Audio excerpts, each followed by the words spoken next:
이거 망하면 어떡하지, 없어지면 어떡하지 하는 순간이 몇 번 있었는데, 저는 그때 어떻게 위기를 극복했냐면, 멋있다. 뭐야, 폐쇄됐는데? 이게 뭐야, 산책로가 폐쇄됐네. 못 가는데? 아, 이 코로나 때문에. 일단 사람이 없으니까 마스크를 좀 벗겠습니다. 코로나 때문에 되는 게 없어요, 여러분. 안녕하세요, 여러분. 석사장입니다. 제가 여기 성모도에 왔어요. 여러분들에게 멋있는 모습을 좀 보여드리려고 했는데, 보시다시피 산책로가 폐쇄가 됐네요. 그냥 이 앞에서 그냥 영상을 가볍게 찍어보려고 하는데, 오늘 할 얘기는 제가 카페를 하면서 이렇게 힘든 한 해가 없었던 것 같아요. 근데 이 영상을 보시는 카페 사장님 모두 다 같은 마음일 거라고 생각을 해요. 올해 정말 여름에는 장마 때문에 거의 뭐 한 달 내내 비가 와가지고 정말 장사하기도 힘들었고, 또 뭐니 해도 코로나, 정말 힘든 한 해를 보냈습니다. 그래서 일단 오늘은 이 밑에 유료 광고 포함이라는 문구가 나가긴 할 텐데, 상업적인 광고는 아니고요, 일회용 컵의 사용을 줄이고자 하는 캠페인을 안내하는 그런 내용이 마지막 후반부에 좀 들어갈 겁니다. 나는 진짜 자연을 사랑하는데 너를 위해 플라스틱을 사용하지 않을게. 아니, 줄일게. 영상 끝까지 지켜봐 주시면 정말 감사할 것 같아요. 제가 오늘 하고자 하는 얘기는, 아이고 엉덩이야, 정말 전례 없는 위기를 겪고 계시잖아요. 뭐 저뿐만 아니라 많은 카페 사장님들이 그렇게 힘든 시기를 또 보내고 계실 텐데, 제가 지금까지 카페를 운영하면서 8년 동안 수많은 위기가 있었고 어려움이 있었는데, 그걸 어떻게 극복했는지, 그리고 이렇게 어려울 때 우리 카페 사장님들은 어떻게 해야 될지, 그런 이야기를 좀 해보면 좋을 것 같아서 카메라 앞에 섰어요. 뒤에 바다 보이시나요? 바다가 너무 이뻐서 성모도에 온 김에 좀 멋있는 풍경을 보여드리고 싶었는데, 산책로도 폐지되고 뒷산에 올라와서 지금 영상을 찍고 있습니다.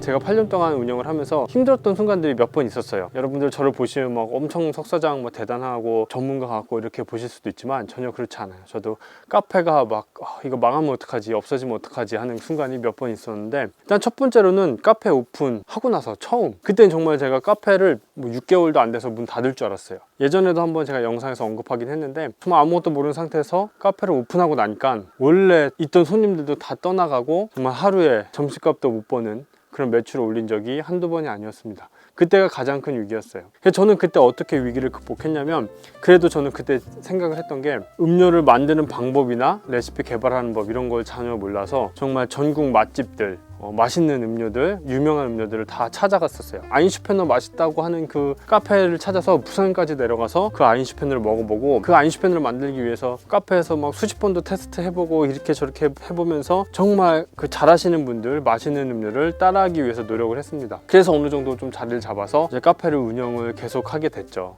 그때 이제 한번 망할 뻔한 이 위기를 이겨냈고, 그리고 두 번째 제가 생각났던 위기가 제 카페 바로 옆에 이디야가 들어왔을 때였어요. 지금도 이디야가 뭐 대단한 브랜드지만, 그때 당시에 이디야는 그 몇 년 전에 이디야는 정말 스타벅스보다 더 경쟁하기 힘든 그런 브랜드였거든요. 왜냐면 가격대가, 스타벅스는 좀 가격이 높아서 어떻게 보면 고객층이 좀 다를 수 있는데, 뭐야, 멧돼지 아니야?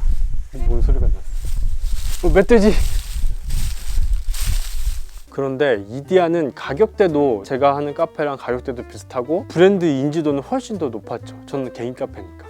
그런데 매장 크기는 거의 한 5배 크기. 저는 좀 작은 카페를 운영을 하고 있는데, 제 카페에 5배 크기 되는 이디야가 걸어서 뭐 한 10초도 안 될 거예요. 한 20m 정도 떨어진 바로 옆 건물에 들어왔습니다. 처음 들어오면 막 이벤트도 하잖아요. 그래서 그런지 그때부터 매출이 빠지기 시작하는데, 제 매출의 거의 30-40%가 빠졌어요. 그러니까 정말 위기감이 정말 심각했죠. 지금 요새 코로나로 여러분들 많이 매출이 빠지잖아요. 근데 이건 전체적으로 다 빠지는 거라서 그렇게 좀 막 무섭거나 뭐 힘들긴 하지만, 그래도 서로 힘들면서 뭐 공감대도 형성이 되면서 이렇게 되는데, 그때는 정말 저 혼자 막 엄청 위기라서, 이대로 카페 망하면 어떡하나 그런 생각을 했습니다. 그때도 저는 어쨌든 위기지만 위기를 극복하기 위해서 뭐라도 해야 되잖아요. 그래서 이디야에서 먹지 못하는 메뉴들을 개발하기 시작했어요. 저 나름대로 생존 전략을 찾은 거죠. 그래서 이제 음료를 개발하고 새로운 메뉴를 내고 하니까, 어느 날 이제 옆에 있던 이디야 알바생이 제 카페에 오는 거예요. 그것도 그냥 사복을 입고 온 게 아니라 유니폼을 입고 제 카페로 들어와서 음료를 주문하길래 정말 너무 신기했죠. 왜 이디야에도 맛있는 거 많은데 왜 내 카페로 와서 음료를 사가냐 물어봤더니, 이디야 사장님이 시키셨대요. 근데 이게 그냥 개인 카페에서 그랬으면은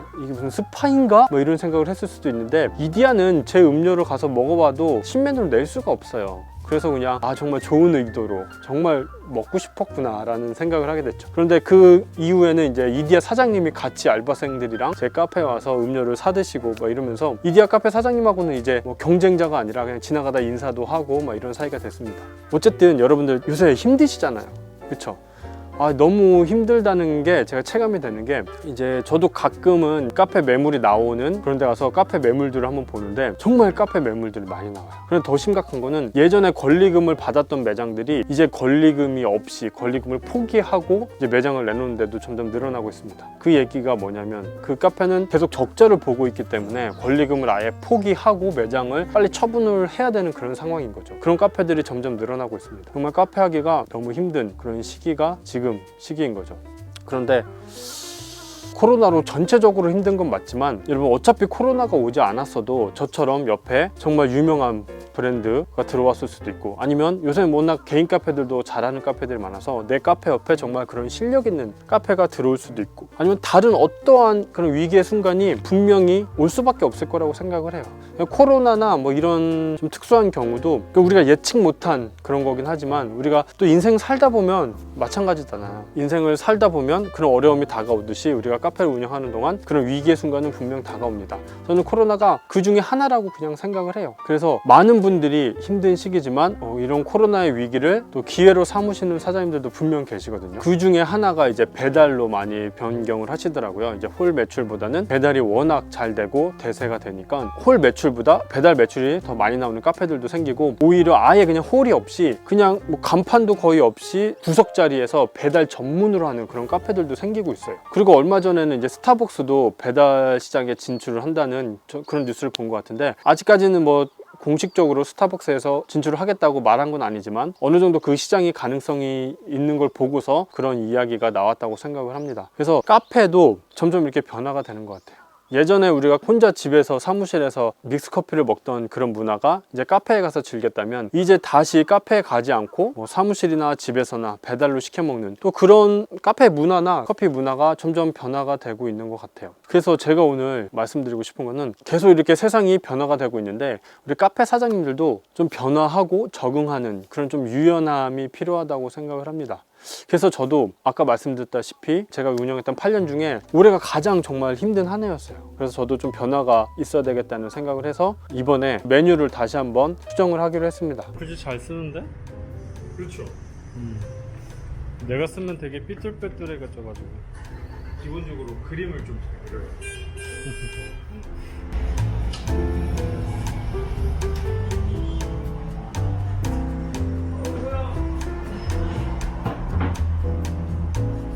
그래서 얼마 전에 원래 카페 메뉴의 80% 이상을 다 교체를 했어요. 기존 메뉴들의 80%를 다 없애고 새로운 메뉴들로 넣었습니다. 그 메뉴들은 이제 티를 이용한 메뉴들인데 어떻게 보면은 좀 도전적인 것 같기는 해요. 그런데 워낙 제 주변 카페도 커피를 파는 카페들이 워낙 많아져서 원래 인기 있던 제 카페 메뉴들이 어느 정도 경쟁력이 좀 많이 사라졌다라는 생각을 해서 도전을 해봤습니다. 다른 카페에서 먹지 못하는 그런 티를 이용한 베리에이션 음료들, 그런 것들을 좀 많이 넣어봤어요. 이게 잘 될지 안 될지는 모르겠어요. 어쨌든 저도 변화를 해야지만 살아남을 수 있고, 변화를 해야지만 꾸준히 카페를 할 수가 있기 때문에 한번 도전을 해보게 됐습니다. 개인 카페뿐만 아니라 프랜차이즈 카페들도 굉장히 어려운 상황이고, 배달 시장에 뛰어들기도 하고 온라인 판매 시장으로 뛰어들기도 하고 굉장히 그런 살기 위한 전략들을 펼치고 있어요. 개인 카페 사장님들이 혼자서 이 모든 걸 하긴 힘들긴 하지만 그래도 분명 여러분들도 변해야지 살아남을 수 있다는 거, 계속해서 성장을 해 나가야지 이 카페를 정말 오래오래 할 수 있다는 거, 이런 것들을 말씀드리고 싶었습니다.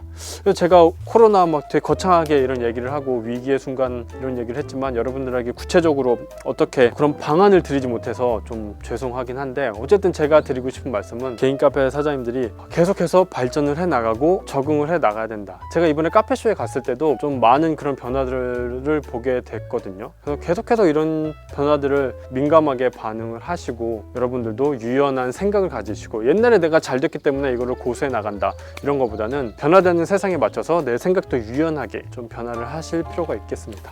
그런데 지금 배달하시는 카페 사장님들이 굉장히 많아지고 모든 프랜차이즈들이 다 배달 시장에 이제 뛰어들었어요. 그러다 보니까 좀 걱정되는 거 하나가 일회용품이 너무 많이 사용이 될 것 같아요. 저도 이제 카페를 운영하는 사장의 입장으로서, 그리고 테이크아웃 카페를 운영하는 입장으로서 항상 이 플라스틱 컵을 사용하는 거에 대한 좀 부담감이 있었거든요. 굉장히 사용을 많이 해요. 정말 어마어마하게 이 플라스틱 컵이나 빨대들을 사용을 하는데 거기에 대한 항상 부담이 있었습니다. 그런데 이런 환경 문제는 정말 단 한 사람의 힘으로, 또 어떤 기관의 힘으로는 해결이 되기가 좀 힘든 문제예요. 그래서 이번에 정부와 기관과 지자체가 모두 힘을 합쳐서 헤빗 에코 얼라이언스를 출범을 했습니다. 이게 뭐냐면 헤빗 에코 얼라이언스는 일회용품을 줄이고자 하는 정말 작은 실천을 하자는 그런 운동인데, 제가 헤빗 에코 얼라이언스에 이번에 앰버서더로 임명? 선정? 어쨌든 헤빗 에코 얼라이언스의 앰버서더로 활동을 하게 되었습니다. 정말 영광스러운 일이죠. 이게 제가 뭐 큰 힘이 될지 모르겠지만 어쨌든 조금이나마 이런 환경 문제에 이만큼 조금이나마 도움이 될 수 있는 그런 기회를 얻은 것 같아서 저도 정말 감사한 일입니다. 어떻게 엉덩이에 방송인가? 아 따가워. 네, 그래서 이번에 헤빗 에코 얼라이언스에서 이벤트도 한다고 합니다. 이 이벤트는 여러분들이 일회용품을 줄이기 위한 작은 실천들, 그런 것들을 인증샷을 남기셔서 인스타에 올리시면 되는 그런 이벤트인데, 자세한 방법은 제가 이 영상 더보기란에 적어 놓을게요. 여러분, 텀블러를 사용하고 에코백을 사용하는 이런 작은 실천들이 좀 불편해요. 저도 그렇게 하려고 노력은 하지만 막상 하려고 하면 이렇게 막 컵을 갖고 다니고 텀블러를 갖고 다니고 에코백을 들고 다니는 게 쉬운 일은 아니고 좀 귀찮습니다. 불편하죠. 그런데 저는 이 불편을 정말 행복한 불편, 그리고 기분 좋은 불편이라고 생각을 해요. 정말 내가 텀블러로 음료를 주문해서 받았을 때 플라스틱 컵 하나를 줄였다는, 그걸 사용하지 않았다는 그 생각이 좀 뿌듯함이 있거든요. 여러분들도 편하다고 다 좋은 건 아니잖아요. 여러분들도 이 작은 불편을 좀 감수하는 그런 기분 좋음을 맛보셨으면 더 좋을 것 같습니다. 함께 할까요? 네, 오늘 영상은 여기까지였고요. 힘든 시기지만 여러분들 분명 우리는 늘 그랬듯이 길을 찾을 겁니다. 여러분 힘내시고 너무 낙심하지 마시고, 어려운 순간에 위기를 기회로 발판 삼는, 추상적인 말이고 되게 당연한 말이고 너무 뻔한 말이라서 하고 싶진 않지만 분명 그렇게 하시는 분들이 많고, 오히려 그런 영웅들, 크게 성장하는 분들은 이런 위기의 시대에 나타나는 경우가 많아요. 그래서 여러분들도 이런 위기를 기회로 삼아서 더욱더 성장하시고 더욱더 한층 더 발전되는 그런 여러분들이 되시기를 꼭 응원하겠습니다. 저도 그렇게 되려고 지금 노력을 하고 있고요. 꼭 그렇게 될 겁니다. 여러분, 오늘 영상은 여기까지였습니다. 안녕히 계세요. 엉덩이 아파. 가시가 다 안 빠졌어.